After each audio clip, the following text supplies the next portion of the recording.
Hey guys, today I'm doing a review of the Phantom Zone portal bracelet from Smallville. This was made by Supernova3dAustralia. Also, shout out to Valzad, dude, and thanks for choosing this. Uh, I love 3D Australia. By the way, they make like the coolest things, and I've bought a lot of them over the years. So like for example, I love the fact that this is hand painted that it comes with a crystal base. Like most people don't go that extra mile, and I got this relatively quick. But yeah, I would totally recommend it. It's a 10 out of 10 for me. I love the Phantom Zone.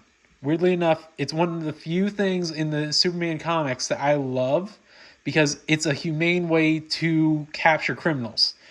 But also, it's an inhumane way at the same time, depending on which version of the Phantom Zone you're in.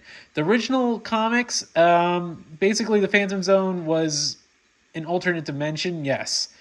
But think of it like you were a ghost. You could see everything around you, but you couldn't touch. Yeah, that's kind of a dark twist, isn't it? But there were things in the Phantom Zone you could touch, but no one would notice. Like there was a type of kryptonite that was in the Phantom Zone that actually, weirdly enough, I will do a review when I do the kryptonite review later in another date. But I do love this. So basically, it works just like any other Phantom Zone. You use the portal. It sucks you in. You end up getting sent there. But there's one downside.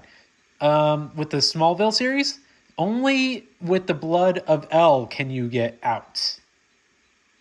So someone from the House of L has to go in to retrieve the criminals that are inside. Because there's only one doorway, it appears, in the Smallville series.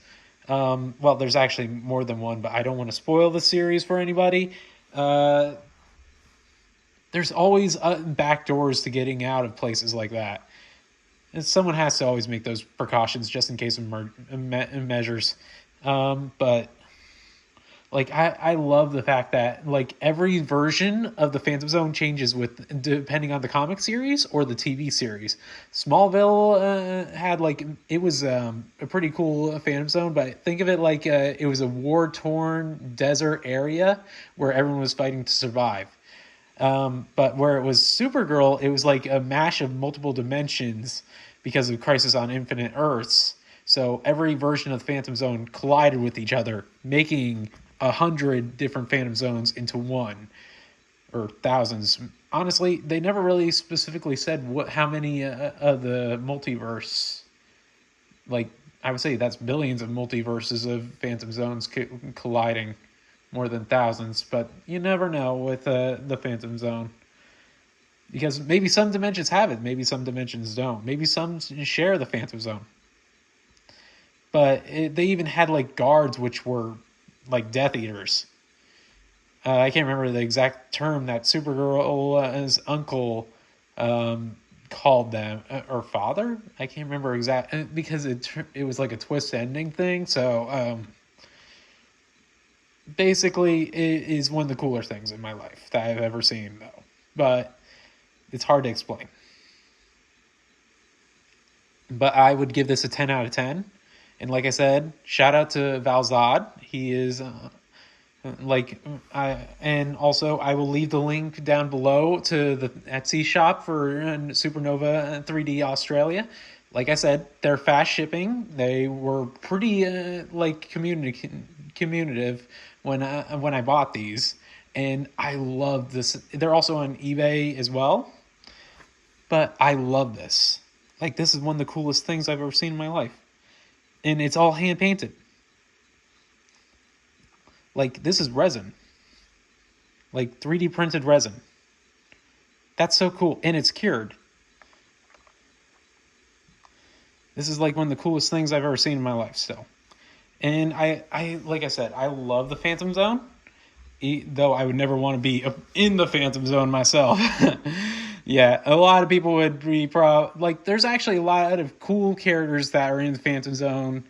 But there's also a lot of characters you don't want to meet. Like, some are good, some are bad. Some Superman put there because he was, like, in Superman All-Star, he found there was 2 Kryptonians that were dying from kryptonite. So he put them in the Phantom Zone to find a cure later on, but he said he himself had limited time. So he put them there to find, so someone could find a cure for them later in life. I hope they got their happy ending, because they seemed happy when they went to the Phantom Zone, but you never know. He also put, like, Doomsday at one point into the Phantom Zone, so good luck anybody there. Because I'm not sure if Doomsday gets affected in the Phantom Zone as much as the Kryptonians do.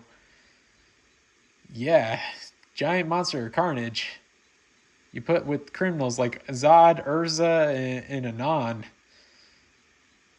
Yay. That's probably a... Well, actually, that would be a cool-ass team-up. But at the same time, it would be a scary-ass team-up. But yeah, I love this, and it's not just blank on the other side. It's like they did both sides, so I love this. And it's a great display piece if anyone uses it. But for a proper replica, you could also use it for, like, cosplay. Just like, for example, well, it's still a bracelet. So if you're doing a Smallville character who wore the bracelet, like, you could do Clark, you could wear the bracelet if your wrist is, like, able to fit, like, but, or Kara.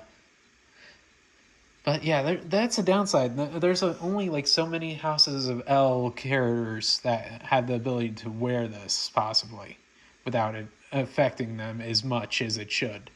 But Kryptonian technology is one of the cooler things. But I hope you guys like the video. This is a 10 out of 10 for me.